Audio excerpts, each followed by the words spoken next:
Hello everyone, good morning. কেমন আছেন সবাই? আশা করছি সকলে খুব ভালো আছেন, সুস্থ আছেন, আর আমরাও বেশ ভালো আছি। আমার আজকের আরও একটি নতুন ভ্লগে আপনাদের সকলকেই স্বাগত জানাই। আজ বৃহস্পতিবার, সকাল এখন 9:30। সকালের বাসি কাজকর্ম সব কিছু সেরে ফেলেছি, আর তারপর স্নানও হয়ে গেছে। আর এখন তুলসী মন্দিরে বসে বসে এই যে আলপনাটা দিয়ে নিচ্ছি। এমনিতে অন্য দিনের তুলনায় বৃহস্পতিবারে কাজের পরিমাণটা একটু বেশি থাকে, তবে আজকে সেরকম কাজ ছিল না, কারণ আজকে নিরামিষ করা হবে না, এমনি আমিষ খাওয়াই হবে। সে কারণে মাজা ধোয়ার কোনো ব্যাপারটা ছিল না। আর ওই যে বৃহস্পতিবারে সারা বাড়ি মুছতে হয়, তো সেটাও হলো না আর কি। এই দালান বাড়িটা আপনারা জানেনই রোজ রোজ মোছা হয় না, যেহেতু পুরোটাই ঢালাই দেওয়া আছে। 2টো রুম মাত্র সান দেওয়া হয়েছে, তো ওই 2টো রুম রোজই মোছা হয়, তবে ঢালাইটা রোজ রোজ মোছা হয় না। কোনো বার ভিত্তিক পড়লে কিংবা সপ্তাহের এই বৃহস্পতিবার যেদিন নিরামিষ করা হয় সেদিন আর কি ওটা মোছা হয়, মানে পুরো ঘরটা মোছা হয় ঢালাইটা সমেত। তো আজ যেহেতু নিরামিষ হয়নি, সে কারণে পুরো ঢালাইটা মোছা হয়নি। ওই 2টো রুম মোছা হয়েছে, আর এই সামনের দুয়ারটা মোছা হয়েছে। আজ নিরামিষ করা হয়নি, তার একটা কারণও আছে অবশ্য। কারণটা হচ্ছে সন্ধ্যাবেলা একটু বাইরে যাব সকলে মিলে, তো সেখানে তো আর নিরামিষ খাওয়া হবে না, সেজন্যই আর কি সকাল থেকেই আজকে আর নিরামিষটা খাচ্ছি না। স্নানের পরেই তুলসী মন্দির ধোয়া মোছা করে নিয়েছিলাম, ঠাকুরের বাসনপত্র মাজা ধোয়া হয়ে গেছে। আর তারপর দেখুন এই যে আলপনাটা ভিজিয়ে রেখেছিলাম, ওটা দিয়েই আলপনাটা দিয়ে নিচ্ছি। তুলসী মন্দির, তারপর সামনের দুয়ার গোড়া, ঘরের ভেতরে যতগুলো দরজা আছে সমস্ত দুয়ারের সামনে আলপনা দিয়ে নিয়েছি। আর তারপর দেখুন উঠানের যে 2 জায়গায় মারুলি দেওয়া হয় সেই 2 জায়গাতে এখন আলপনাটা দিয়ে নিচ্ছি। আগের সপ্তাহে এই বৃহস্পতিবারেই পেটের একটু অসুখ হয়েছিল, এই সপ্তাহতেও ব্যতিক্রম নয়, এই সপ্তাহতেও পেটের মধ্যে একটু সমস্যা রয়েছে, তবে আগের সপ্তাহের থেকে সমস্যাটা একটু কম, সে কারণে আর কি এই কাজগুলো করতে পারছি। উঠানে আলপনা দেওয়া হয়ে গেছে, এরপর মাটির বাড়িতে গিয়ে দিয়ে নেব। মাটির বাড়িতে আলপনা দেওয়া কমপ্লিট করে চলে এলাম ছাদে। আজ ভাবছি নিজেদের গাছের ফুল দিয়ে পুজো দেব। যদিও মা অনেকগুলোই ফুল এনেছে, সে কারণে খুব বেশি ফুল তুলব না, ওই 4-5টা মতো তুলব। একটা সাদা ফুল তুলেছি, একটা নীল ফুল তুলেছি, আর এই যে রক্তগাঁদা ফুলগুলো একটি করে তুলব। এই হলুদ গাঁদাটাও একটা তুলব, কি সুন্দর ফুটেছে দেখুন বড় ফুলটা। ওটা আর নিলাম না, এই যে ছোট্ট মতো একটা নিলাম। আর ওদিকের যে সূর্যমুখীর মতো ফুলটা রয়েছে, ওটা কি ভালো ফুটেছে দেখুন আজকে। সেদিন দেখালাম না কেমন একটা হয়ে গেছিলো মুজে মুজে, তবে এখন রোদ্দুরে কি ভালো খেলছে দেখুন ফুলটা। চলুন, হয়ে গেছে ফুল তুলে নেওয়া, ওই 4টে মতোই তুলেছি। এরপর নিচেতে গিয়ে ঠাকুর মন্দিরে পুজোটা দিয়ে নেব। চলুন আজ পুজো দিতে দিতে এক দিদিভাইয়ের কমেন্টের উত্তর দিয়ে দিই। অনামিকা দিদিভাই কমেন্ট করেছিল যে তুমি আর ডাক্তার দেখাও না, আর ডাক্তারে তোমাকে কি বলেছেন। এখনও কিছু মানুষজন আছেন, মানে কিছু পুরনো বন্ধুরা যারা আর কি এখন নতুন ভিডিও দেখেন না, তো পুরনো ভিডিওতে দেখেছিলেন যে আমি মা হতে চলেছিলাম, তবে ওনারা জানেন না যে আমার বেবিটা আমার কাছে আর নেই। তো আরও একবার বলছি, আমার বেবির হার্টবিট আসেনি, ও কারণে ডাক্তার ওটাকে মিসড অ্যাবর্শন বলেছিল।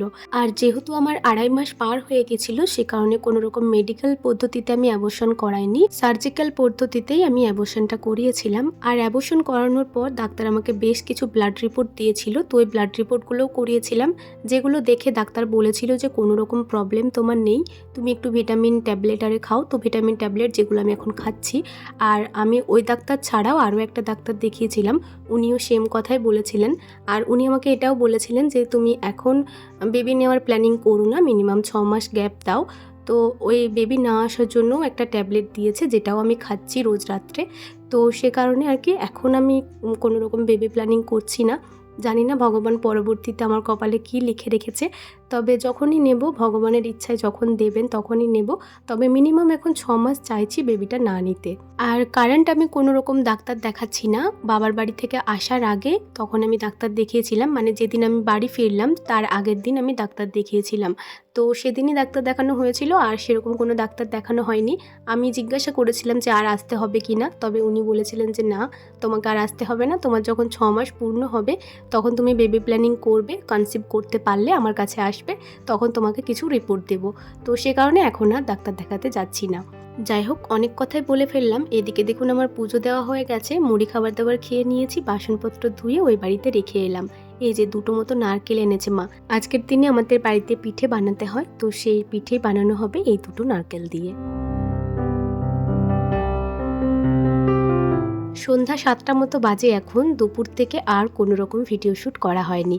আসলে শরীর অসুস্থ থাকলে ইচ্ছা করে না কোনো কিছুই শ্যুট করতে। তো এই সময় একটু ভালো রয়েছি, সকলে মিলে এসেছি আজ মেলা দেখতে। আমাদের বাড়ি থেকে একটু দূরে পখরনাতে মেলা হচ্ছে এখন, সৃজনা মেলা। আমার শাশুড়ি মায়ের খুব ইচ্ছা ছিল এই মেলাটা একবার দেখতে আসতে। মায়ের 30 বছর বিয়ে হয়েছে, 1 বছরও এখানে মেলা দেখতে আসেনি। তো মায়ের ইচ্ছাটা পূরণ করার জন্যই, যেহেতু সুব্রত রয়েছে সেহেতু ওকে বললাম যে চলো আজ মেলা দেখতে যাই। আর একটা দিন পরে ও আবার কাজে চলে যাবে, সে কারণে এই যে আজ এসেছি বাড়ির সকলে মিলে। সকলে বলতে ছোট কাকু, বাবা আর ঠাকুমা আসেননি। ঠাকুমার যেহেতু একটু বয়স হয়েছে, উনি চলাফেরা বেশি করতে পারবেন না, সে কারণে উনি আসেননি। মিষ্টু, মেজো কাকু, কাকিমা, মা, আমি আর আমার হাজব্যান্ড, আমরা এই কজন মিলেই এসেছি দুটো গাড়িতে করে।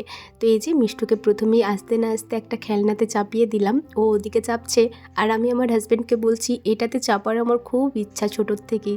ছোটোবেলায় মেলা দেখতে গেলে শরীর অসুস্থ হয়ে যেত, সে কারণে কখনো চাপতে পারিনি, তবে এখনও পর্যন্ত এই ইচ্ছাটা আমার রয়ে গেছে। যাই হোক, মিষ্টুকে নামানোর পর এদিকে এলাম ফুচকা খাওয়ার জন্য। বাড়ির কেউ খাবে না বলছে, তবে আমি আর মিষ্টু খাবো। মিষ্টু খুব ফুচকা খেতে পারে জানেন, আমার থেকেও বেশি খেতে পারে, তবে বাচ্চা ছেলে বেশি খাওয়ানোটা ঠিক নয় বলুন। আর এই যে ফুচকাটা এত ভালো বানিয়েছিল কি বলবো। আমি তো ওনাকে বললাম এটাই ঠিকঠাক আছে, আর বেশি ঝাল আরে কিছু দেবেন না। যখন স্কুলে পড়তাম আমার সমস্ত টিউশন পখরনাতেই ছিল, আর তখন কিন্তু এনার কাছেই ফুচকা খেতাম প্রায় দিনই। এত ভালো বানায় ফুচকাটা, মানে খেলে মন প্রাণ ভরে যাবে।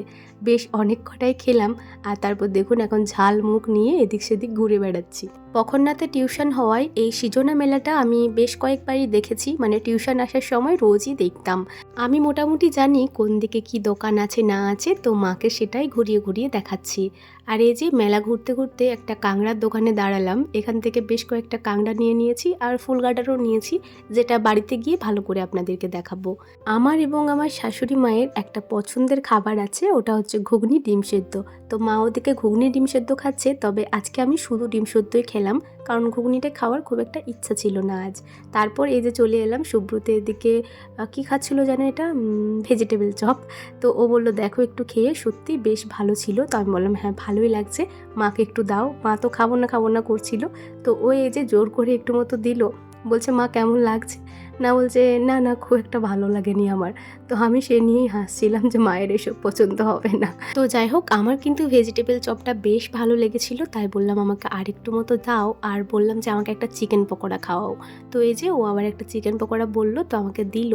আর কাকিমারে ওদিকে কিন্তু চাউমিন খাচ্ছে, ওই যে মিষ্টু রয়েছে, কারণ কাকিমার আর মিষ্টুর দুজনেরই চাউমিনটা খুবই ফেভারেট।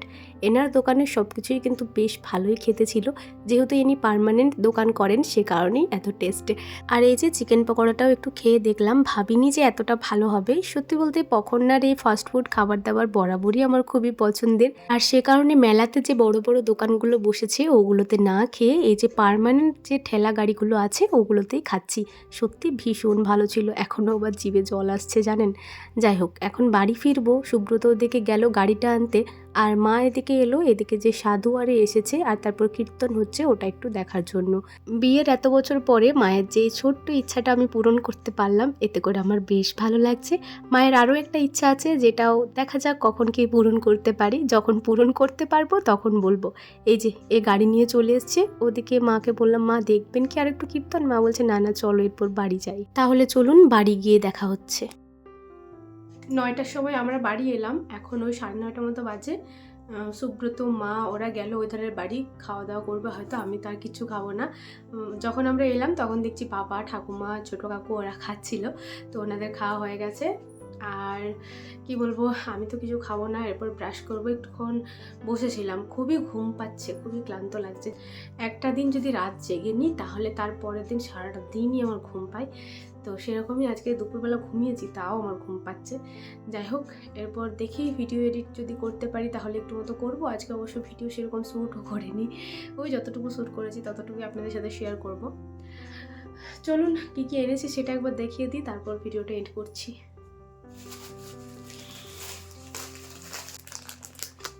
প্রথমেই দেখাই এই যে দুটো চকার টাইপের দুটো মালা, একটা অনুর জন্য একটা মিষ্টুর জন্য, দুজনের জন্য দুটো, একদম সেম ডিজাইন সেম কালার একই রকম, বেশ ভালো লাগলো। মেলাতে কোনো কিছুই আমার পছন্দ হয়নি, তবুও এই দুটোই নিলাম, বাচ্চারা খুশি হয়ে যাবে।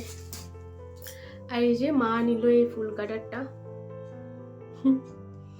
এটা মা নিয়েছে, আর আমি নিয়েছি এই যে একটা এটা। এই ফুল গার্ডারগুলো আটা খুবই ভালো, কারণ এতে গার্ডারটা ভেতর থাকে আর এই কাপড় দিয়ে এটা উপরটা, তো এতে করে চুলটা খুব একটা ড্যামেজ হয় না। তো এই ফুল গার্ডারগুলো আটা খুবই ভালো আমার মনে হয়। একটা আমার ছিল, তো ওটা আমি বর্জরাতে রেখে চলে এসেছি, তো আরও একটা নিয়ে নিলাম, ওটা ওখানেই থাক এখন। হ্যাঁ, আর এইটা হচ্ছে বুনুর জন্য কাংড়া।